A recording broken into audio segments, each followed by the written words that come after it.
a la UGI y en especial a Anabel la invitación para participar en estas jornadas, que me parece una oportunidad fantástica para el intercambio de ideas e información entre académicos, expertos, profesionales de la traducción. Como ha dicho Anabel, yo vivo en Londres, trabajo como profesional del derecho en el Reino Unido, pero dedico, la verdad es que casi más parte de mi tiempo a la traducción jurídica en la combinación inglés-español. Soy consciente de que tenemos tanto profesionales como estudiantes de otras combinaciones de idiomas. Por lo tanto, aunque voy a hablar de documentos británicos, voy a tratar de no entrar demasiado en problemas de terminología específica inglesa, sino hablar de documentos británicos y de los problemas que plantean de una forma más general, de modo que creo que algunas de las ideas que planteo van a ser extrapolables a otras jurisdicciones y nos van a servir para establecer comparaciones con otros sistemas jurídicos. Lo primero que quiero hacer es empezar desgajando este título tan largo que tiene esta charla para ver exactamente de qué tipo de documentos y qué tipo de traducción vamos a estar hablando. Voy a empezar por el final de todos estos adjetivos, documentos civiles y mercantiles. La razón por la que he aunado estas dos ramas del derecho ha sido medio comentada en una charla anterior. Las ramas del derecho civil y mercantil están muy estrechamente relacionadas porque ambas pertenecen a la esfera del derecho privado, que regula las relaciones entre individuos cuando ninguno de ellos, entidades o personas, cuando ninguno de ellos está ejerciendo una potestad pública. Normalmente, de hecho, el derecho mercantil se considera una rama especializada del derecho civil. Esta estrecha relación entre estos dos ámbitos hace que el proceso judicial esté completamente unificado cuando se trata de temas mercantiles o civiles, y por eso lo vamos a ver juntos. La documentación que se genera en ese proceso y la terminología que se utiliza va a ser exactamente la misma. Vamos a tener dos personas enfrentadas a las que la ley trata en igualdad de condiciones. Esto contrasta, como ya se ha dicho, totalmente con el derecho penal. En el derecho penal tenemos al Estado como una de las partes del proceso, representado por la Fiscalía, y el Estado busca que se condene a una persona que presuntamente ha cometido alguna falta o algún delito. En este caso no hay una igualdad de condiciones. El Estado, como parte, va a ser tratado de manera diferente.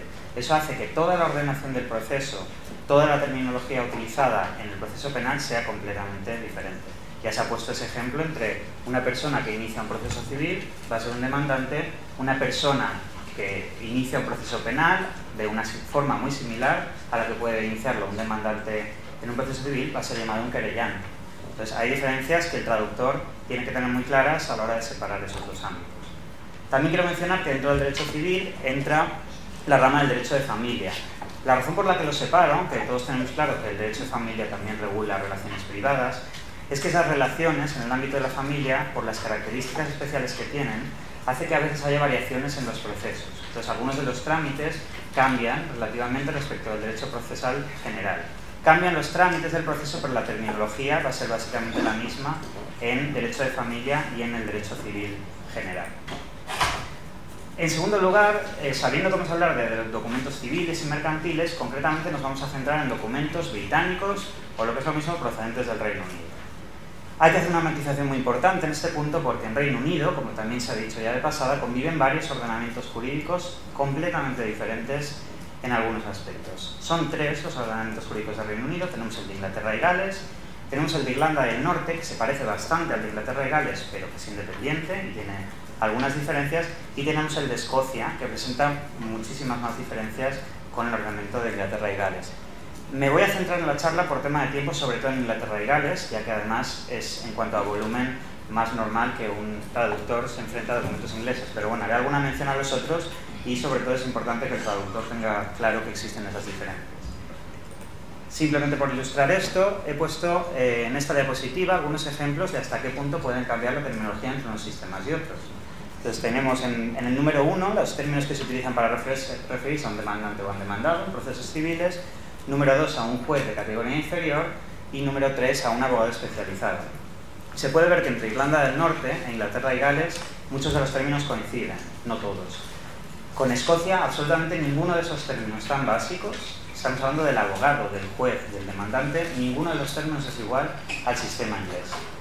El caso más claro es el de la palabra para demandante, porque en las tres jurisdicciones es completamente distinto. Tenemos plaintiff en Irlanda del Norte, pursuer en Escocia y claimant en Inglaterra y Gales. Estamos hablando de la misma figura, pero terminológicamente cambia totalmente de un país a otro. Por último, me queda referirme a qué estamos hablando cuando hacemos referencia a documentos procesales. En principio, si hablamos estrictamente, serían aquellos documentos que se generan dentro del proceso. El primero sería la demanda, el último sería, suponiendo que se llega a sentencia, una sentencia que pone fin a ese proceso. En medio va a haber una serie de escritos mediante los cuales las partes se comunican con el tribunal y van haciendo avanzar el proceso. A mí me gustaría decir que desde el punto de vista del traductor es probablemente interesante tener una visión más amplia de la idea de documentación procesal, porque en la práctica, cuando se le envía un encargo de traducción al traductor jurídico, lo normal es que no se le envíe simplemente una demanda, sino que haya otros documentos que estrictamente no forman parte del proceso, pero que están relacionados. El ejemplo típico es correspondencia entre los abogados y las partes, es algo típico que viene con la demanda y conviene que el traductor lo vea como un todo a la hora de mantener la coherencia en la terminología que planteen esos documentos. En relación con esa visión amplia del proceso, también es necesario mencionar la existencia de ciertos procedimientos extrajudiciales que no se llevan a cabo ante un juzgado, son procedimientos de conciliación, de mediación, de arbitraje, que comparten en gran parte la terminología que se va a utilizar en procedimientos judiciales. El traductor tiene que ser consciente de que existen y preferiblemente estar bastante familiarizados con ellos porque se entrelazan mucho con los procedimientos judiciales, sobre todo en Inglaterra, donde se están incentivando cada vez más estos sistemas alternativos de resolución de disputas y donde además es posible paralizar en cualquier momento un procedimiento, incluso cuando ya está para dictar sentencia, si las partes deciden que van a tratar de solucionarlo al margen de los tribunales. Tanto en la práctica del traductor pueden llegar totalmente entremezclados documentos judiciales y documentos de este tipo de procedimiento extrajudicial. Otra consideración en relación con la idea de documentación procesal es que es muy habitual que el traductor reciba un encargo cuando el proceso está totalmente en marcha. En otros tipos de traducción, normalmente la traducción es el último paso. Aquí no vamos a hablar de que el traductor se le manda toda la documentación del proceso y lo traduce. Si tenemos un demandante en Inglaterra y un demandado en España, es normal que cada escrito que se presente al tribunal, cada trámite que se realice, tenga que ser traducido para que la otra parte pueda entenderlo y pueda seguir el proceso. Podríamos ver el proceso, ahora que se está celebrando el torneo de Wimbledon, ya que estamos con Inglaterra, como un partido de tenis. Vamos a tener dos partes enfrentadas, una parte que saca presentando una demanda, esa demanda pasa al otro lado, el otro lado tiene que contestar a esa demanda, presentar una contestación a la demanda y así sucesivamente se va pasando la pelota de un lado a otro hasta que termina el partido o el proceso. Vamos a tener un juez de silla, que va a estar controlando que se respeten todas las normas. Y el traductor, la misión del traductor sería asegurarse de que la pelota siempre llega al otro lado sin que se pierda información por el camino, para que pueda seguir ese peloteo y que no quede la pelota en la red, que sería la barrera idiomática en nuestro caso. Vamos a ponernos ya en la situación del traductor jurídico. Un traductor jurídico siempre se va a ver entre dos ordenamientos jurídicos, como sabemos, con las dificultades que va a plantear trasladar el mensaje de uno a otro. Si nos centramos específicamente en el ámbito procesal, esas grandes diferencias entre ordenamientos jurídicos se pueden dividir en dos grandes esferas. Por un lado, la administración de justicia, la estructura de los tribunales de cada una de las dos jurisdicciones no va a coincidir, y por otro lado, cada uno de los dos países va a tener una ordenación del proceso distinta. Ahora veremos ejemplos. Además de esas cuestiones jurídicas, va a haber una serie de cuestiones estrictamente lingüísticas, de las que pondremos algunos ejemplos al final. En cuanto a la estructura de la Administración de Justicia, y centrándonos específicamente en la comparación entre Inglaterra y Gales y España.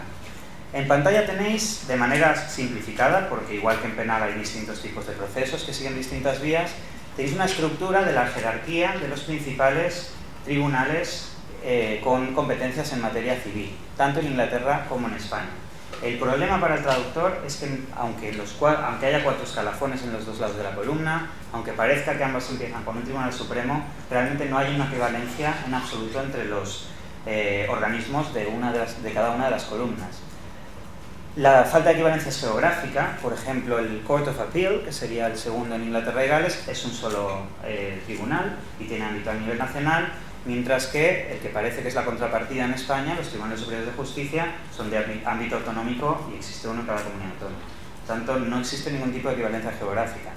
Además, en cada país existe una serie de normas que regulan qué tipo de procesos tramita cada uno de esos tribunales y no es ninguna sorpresa, no van a asignar a distintos tribunales de distinta categoría el mismo tipo de procedimientos. Así que el traductor se encuentra con una situación en la que no tiene una solución directa, no puede simplemente establecer una flecha de la columna izquierda a la columna derecha y olvidarse, ya tiene traducido el nombre del tribunal. Aquí llegamos a ese debate que se plantea en qué hace el traductor cuando encuentra una institución que es propia de un país pero no tiene un equivalente directo en la cultura meta.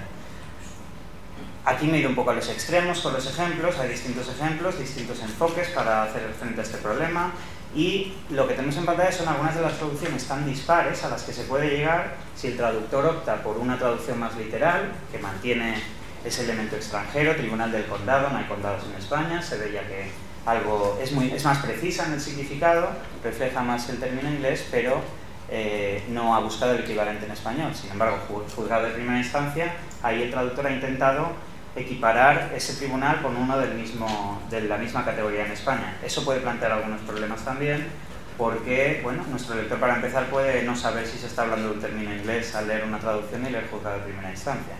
Ambas soluciones pueden plantear problemas. La solución literal, que decíamos que puede ser más precisa en el significado, puede plantear resultados un poco extraños. Si nos fijamos en el último de los ejemplos, división del Banco de la Reina, si el lector no tiene ni idea de qué se está hablando, ni se va a dar cuenta que se está hablando de un órgano jurisdiccional, va a pensar que hay un banco, que la reina tiene algo que ver y, por supuesto, no sería ese el caso. Además de esos intentos de traducción, una estrategia muy seguida por traductores jurídicos son soluciones en las que de alguna manera se mantiene la referencia al organismo original en inglés en la traducción. En el primer ejemplo tenemos simplemente, se ha transcrito el órgano jurisdiccional inglés y se ha dejado tal cual sin traducir. En el segundo ejemplo tenemos un caso en el que se ha mantenido también el organismo inglés, pero se ha tratado de dar una traducción, se puede dar una traducción funcional, una traducción descriptiva. Estas, me atrevería a decir que son soluciones interesantes e incluso necesarias en esos casos en los que se está traduciendo para un proceso en marcha, porque si no se mantiene en algún punto la referencia a de qué organismo estamos hablando, en ese peloteo del que veníamos hablando se puede acabar perdiendo la información. Y hay que tener en cuenta que a veces los procesos son muy largos y hay varios traductores implicados a la hora de traducir esa documentación procesal, y ahí se plantea una tensión en la traducción de documentos procesales entre la necesidad de mantener o de buscar la traducción perfecta y quizás la necesidad de mantener la coherencia con cosas que ya se han traducido para ese proceso y que si las cambiamos de repente pueden causar algún tipo de confusión. Pasando de la estructura de la Administración de Justicia a las normas que regulan el proceso, nos vamos a encontrar con un problema parecido. Tenéis en pantalla las normas que regulan el proceso civil, por un lado en Inglaterra y Gales y por otro lado en España. De nuevo nos encontramos con que no hay una equivalencia, como decía, y esta falta de equivalencia se van a manifestar de dos maneras. Por un lado, los trámites, las fases del proceso no van a ser los mismos en los dos países, e incluso cuando las fases coincidan, la documentación que se genera a lo largo del proceso puede no coincidir en un país y en otro. Hay algunos elementos que coinciden, una demanda, por ejemplo, pero vamos a ver ejemplos ahora donde no coinciden esa documentación. Si pensamos en el proceso, en cómo se inicia un proceso en España, proceso civil, estoy hablando por supuesto, el inicio del proceso sería la presentación de una demanda. Esa demanda se notifica al demandado y el demandado responde con su contestación a la demanda. Ese es un documento en el que el demandado incluye sus argumentos de por qué considera que esa demanda no está fundada, por ejemplo.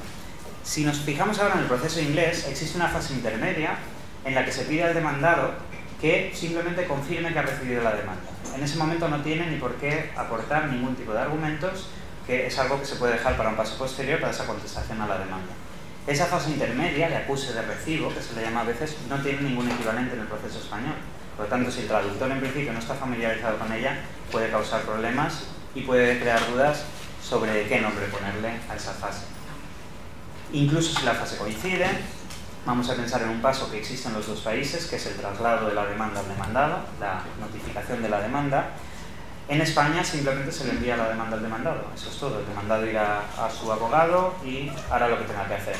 En el Reino Unido, que en este sentido es un poco más práctico, como veremos después, no se notifica solamente la demanda, sino que se le envía un dossier al demandado de documentos, que se llama Response Pack, y que incluye varios formularios, un formulario para contestar a la demanda, un formulario para ese acuse de recibo que acabo de mencionar, folletos explicativos muy claros para ver qué se tiene que hacer. Toda esa documentación no tiene ninguna equivalencia en el proceso español. De nuevo, es un problema que se le puede plantear al traductor de dónde ubico estos documentos dentro del proceso o incluso qué nombre les pongo, algo tan básico como eso.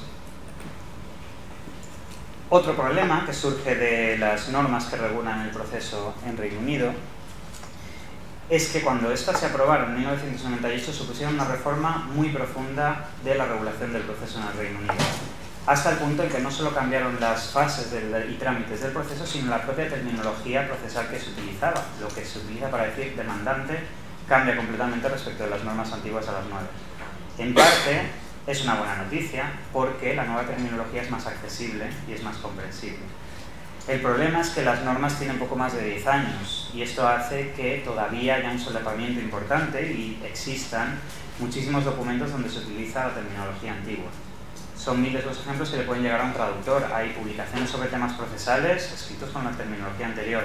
Los abogados que venían ejerciendo hasta 1998 no cambiaron, se levantaron y empezaron a escribir con la terminología nueva. Siguen utilizando la antigua. Los jueces lo mismo. Además, en el derecho inglés, que se basa mucho en precedentes judiciales, muchas veces en las sentencias judiciales el juez va a incluir extractos de otras sentencias judiciales anteriores. Todas las que mencione que sean anteriores a 1998 van a tener la terminología antigua. Con lo cual, el traductor jurídico se va a encontrar con que en un mismo documento va a tener utilizada la documentación antigua y la nueva. Si no se es consciente de esta división, uno puede creer que hay grandes diferencias entre un plaintiff y un claimant, y realmente son dos versiones distintas en el tiempo de la misma cosa. No voy a entrar a analizar cada uno por falta de tiempo y por el tema que decía, sé que hay gente de otras combinaciones, pero bueno, aquí tenéis algunos de los ejemplos más claros en los que se ha hecho un cambio de terminología que data solo de 1998. Los que estéis acostumbrados ya a ver documentos procesales, estoy seguro que estáis familiarizados con los términos de las dos columnas por esas razones que daba, porque realmente siguen conviviendo. Como decía, no son todas malas noticias con estas nuevas normas de 1998, porque cuando se introducen, el objetivo prioritario que tenían estas normas era simplificar la administración de justicia, asegurarse que fuera menos costosa, más rápida y más accesible para el ciudadano de a pie. Se tuvieron específicamente en cuenta cuestiones terminológicas y se debatieron en el Parlamento qué términos se debía incluir en esas normas procesales. Eso hace que se utilice una terminología más accesible a personas que no son profesionales del derecho, ya que se fomenta que existan juicios en los que ni siquiera tenga que acudir un abogado, porque eso lo hace más barato, lo hace más rápido. Además, no solo cambia la terminología, sino que se introdujo un sistema que se basa en parte en el uso de formularios estándar, que son muy fáciles de rellenar y muy fáciles de comprender, y que se acompañan de folletos explicativos, de nuevo escritos con un lenguaje muy sencillo y muy poco jurídico. Tenéis, si alguien tiene interés, en la página web del Ministerio de Justicia, que os indico ahí, absolutamente todos los formularios que se utilizan en los procesos ingleses, civiles y penales también, pero bueno, estamos con civil, y tenéis absolutamente todos los folletos explicativos que se le manda al demandante, al demandado, al recurrido, al recurrente, etc. Esos folletos pueden ser un recurso utilísimo para el traductor porque funcionan como una especie de guía escrita con terminología sencilla sobre el proceso y le dicen a alguien qué se hace cuando me presentan una demanda, cuáles son mis plazos. Explican el proceso. Si nos vamos a las Civil Procedure Rules, está explicado de forma más compleja. Si nos vamos a esos folletos, es una especie de esqueleto del proceso escrito de forma muy sencilla. Algunos ya estaréis familiarizados con ese tipo de impresos, pero he querido incluir algunos ejemplos para aquellos que no hayáis visto, por ejemplo, una demanda inglesa. Todas las demandas inglesas presentadas en procesos civiles van a utilizar un formulario como este o muy similar a este. Este es el N1, que es el impreso genérico. Luego hay algunos que se utilizan para procesos algo más especializados. Si lo ampliamos, vemos que simplemente tiene un espacio para incluir los datos del demandante, los datos del demandado y un pequeño resumen sobre qué versa esa demanda. También se incluye más abajo el valor estimado de esa demanda o de lo que se reclama, los datos de contacto del demandado, etc. Si la demanda es compleja, casi siempre se va además a incluir un escrito por el abogado donde se explica de manera más completa qué se está reclamando, cuáles son los antecedentes. pero siempre en toda demanda inglesa vamos a tener de portada ese mismo documento. Con lo cual, el traductor que va traduciendo documentos procesales, si traduce una vez una demanda y se la guarda bien clasificada y fácil de encontrar, la siguiente vez que le llega un encargo de traducción de una demanda, tiene gran parte del problema resuelto. El de formato para empezar, pero también todas esas otras partes, obviamente cambiarán los datos de demanda a demanda, pero conviene que uno se acostumbre a tener un buen sistema de clasificación para encontrar esos documentos ya traducidos. He dicho que algunas de estas demandas van acompañadas algunos de estos formularios van acompañados de folletos informativos. No vamos a leerlo entero, ni mucho menos, pero aquí tenéis un ejemplo de un folleto informativo para el demandado. Si nos fijáramos, veríamos que está describiendo lo que tiene que hacer un demandado de forma muy sencilla, dándole los plazos, cosa que en España se tiene que ir uno a la ley de enjuiciamiento civil. Probablemente el que no es profesional del derecho se puede confundir bastante y solamente los abogados nos pueden ayudar a desentrañar qué posibilidades tenemos. El juzgado no le va a decir al demandado estas son tus posibilidades. En Inglaterra se les manda este tipo de folleto para que ellos vean exactamente qué está pasando todo el tiempo. Por último, para terminar, me gustaría entrar un poquito, solamente un breve repaso en algunas de las cuestiones lingüísticas que se plantean en documentos procesales civiles. Algunas son muy evidentes, no es una lista exhaustiva, ni siquiera son cosas que se limiten al ámbito procesal, son problemas recurrentes en la traducción jurídica en general, pero bueno, por haber algunos ejemplos específicos de documentos procesales, nos vamos a encontrar términos que no tienen un equivalente acuñado en español, es decir, términos, no estamos hablando de una falta de equivalencia jurídica, sino una falta de equivalencia lingüística, términos que el español tiene más dificultad de expresar con una sola palabra y que van a requerir un esfuerzo adicional del traductor y probablemente giros distintos según el contexto en que se presenten esos términos. Algunos ejemplos típicos, indemnity, relief, remedy, disclosure, son algunos de esos que podríamos definir como incómodos de traducir. Nos vamos a encontrar con bastantes falsos amigos en documentos procesales, un par de ejemplos específicamente de proceso civil. Tribunal en español va a referirse a un órgano jurisdiccional, no normalmente, siempre de categoría superior y en el que toman la decisión varios jueces conjuntamente. Tribunal en inglés no tiene esa connotación de categoría superior, es un órgano jurisdiccional o cuasi jurisdiccional y se reserva el término para para órganos muy especializados y generalmente de categoría inferior. Se reserva para tribunales de empleo, tribunales de arbitraje, por ejemplo.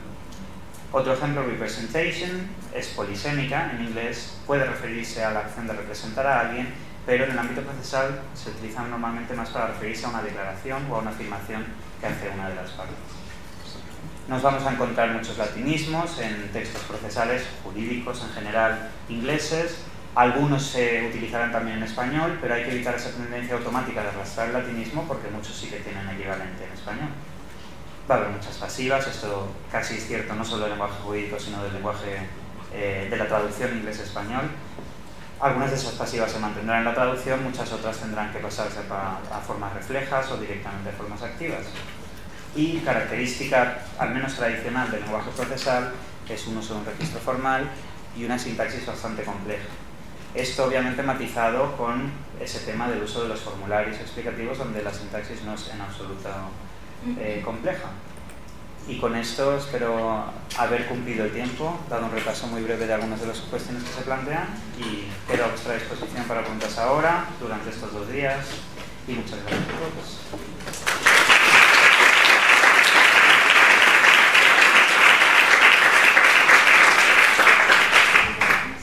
Gracias. Tenemos unos minutos para preguntas, sugerencias. Sé que es menos excitante que el tema de los intérpretes judiciales, así que seguramente no se planteen muchas preguntas, pero... Bueno, pues yo tengo una. Venga, adelante. Normalmente, ¿quién te pide este tipo de traducciones? Me imagino que son por instancia de parte y son bufetes de abogados. Generalmente son de bufetes de abogados, prácticamente siempre. Notarías, a veces también. Y alguna vez el cliente, porque como estaba diciendo, algunas de las demandas más simples ni siquiera uno va al abogado, hasta demandas de cierta cuantía, tenemos estos folletos explicativos, el demandante simplemente acude al tribunal, se puede además presentar online todo esto y a veces tenemos casos de cliente directo, demandante o demandado también. ¿Y qué tarifas si puedo preguntar, ¿qué tarifas aplicáis? Porque este es otro ámbito de la traducción judicial, estamos en el ámbito de lo civil, pero que normalmente en España se cobra mejor, bastante mejor que en el penal. Supongo que como en España el espectro es enorme, pero bueno, podemos hablar en donde yo he estado trabajando recientemente, se está cobrando del orden de a lo mejor 80 libras las 1000 palabras un traductor autónomo especializado en temas jurídicos. En notarías pueden cobrar 140 libras las 1000 palabras, cosas así. Bueno, aquí se utiliza normalmente por palabra, hablaríamos creo de 14 peniques la palabra. 16 o 17 céntimos por palabra. Exacto, algo así, 18 céntimos o algo así está. Pero bueno, eso serían notarías que obviamente son agencias de traducción, son intermediarios. El traductor autónomo, yo diría que oscila a lo mejor entre los 7 o 6 peniques y los 9, a lo mejor, algo así. Me ha encantado tu presentación, coincido con muchas de las cosas que has expuesto. Yo te quería preguntar, porque claro, tú representas realmente el ideal para el traductor jurídico, porque tienes formación jurídica español, formación jurídica en inglés, además traduces, tienes la combinación de lenguas. Entonces, ¿qué recomendarías al que está pensando en abordar la jurídica como ruta un poco de...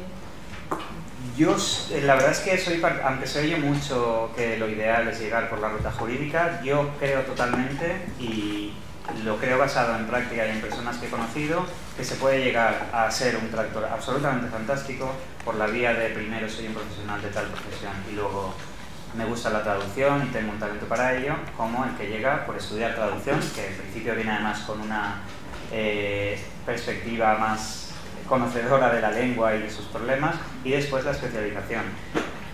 Ruta, creo que depende mucho de cada uno por los antecedentes que tenga. Sí que recomendaría que antes que basarse totalmente en, bueno, pues ya tengo traducción, ahora voy a estudiar la carrera directamente o un máster de Derecho, que puede ser muy útil, pero creo que el traductor puede absorber armas y estos esqueletos más que realmente los detalles de la disciplina a la que quiere traducir. Me explico.